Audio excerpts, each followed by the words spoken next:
Hi everyone, it's Tianie here from Tianie Caruso Photography. Welcome to my YouTube series, Tianie Talks Weddings. In this series, I'm going to be passing on all of my industry experience and knowledge that I've gained through the wedding industry, along with the knowledge of some other industry professionals so that we can all help you plan your very special day.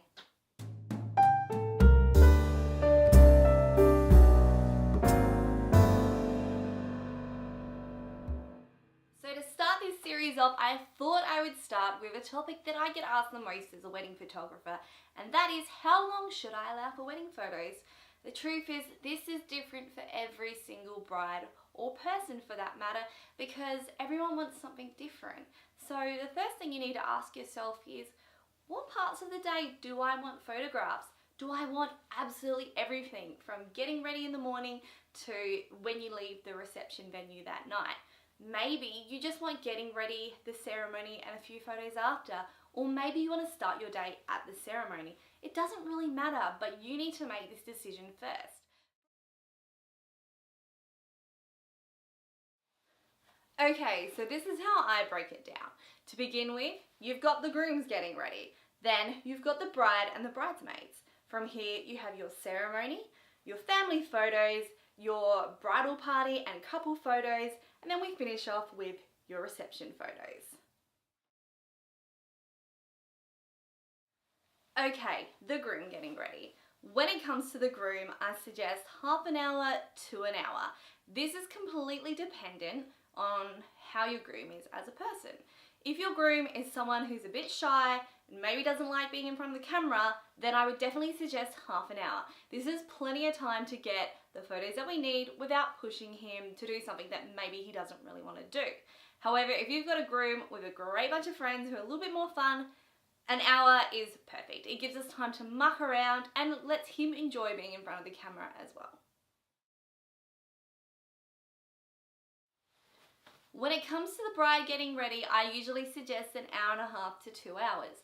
There is just so much more involved with the bride getting ready. Things like, cute little nightgown shots that match your bridesmaids, physically getting out of that and into your wedding dress, and, just some really gorgeous shots of your dress. This takes time, and I really want to get the most out of this time I have with you, but I also don't want to stress you out before you leave. So I find an hour and a half to 2 hours is plenty of time to do all this, whilst also staying super relaxed and chilled, because let's face it, you're already nervous. We don't need to put any more pressure on you.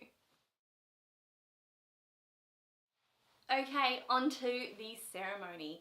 When it comes to the ceremony, I'm really sorry, I don't have a set time frame for this because everyone is different.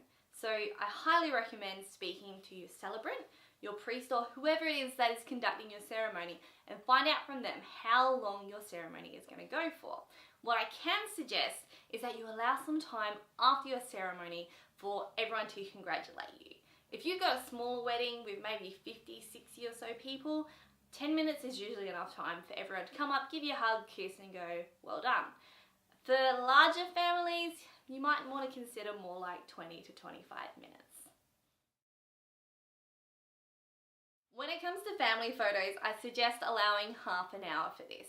If you've got a smaller family and less photos to get through, we can definitely do this faster if you're well organized. And the same goes for big families. We can definitely get all the family photos done in half an hour, but this 100% comes down to being organized. So get a list organized, have 2 people ready to go who know everyone, and this process can be done really quickly and really efficiently. Okay, couple and bridal party photos.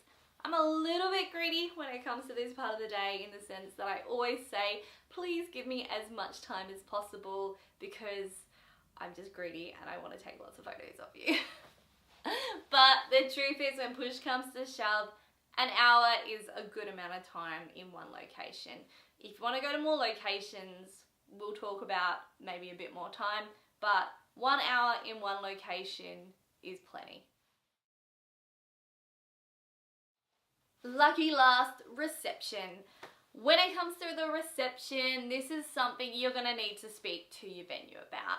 because you need to speak to them to understand the timing of the night, when your meals are getting served, so that you can understand when things are happening. And from this, you can usually work out how long you want your photographer to stay. I do have brides that say just come for an hour, take photos of the room, photos of the entrance, they cut their cake and they do their first dance the minute they get in. So if you're really just wanting to do that, an hour's enough. But again, just work out to what part of the night you want me there. A lot of brides really want that exit with the sparklers, or maybe they're doing something else creative throughout the night that you really want to capture. So have a think about what's involved in your reception, speak to your reception venue, and from there you can work out how long you want me there for. Okay, so that's all the elements of the day broken down. What you need to do from here is pick which parts of the day you want me for, add them all together, make sure you include some travel time. Unfortunately, teleportation is not a thing yet, so you do need to factor that in, and you're good to go. Guys, I really hope you enjoyed this video, and I hope it's helped you in some way. If you liked it, please subscribe and share it with your other engaged friends. Until next time, wishing you all the best for your wedding, and take care. Bye.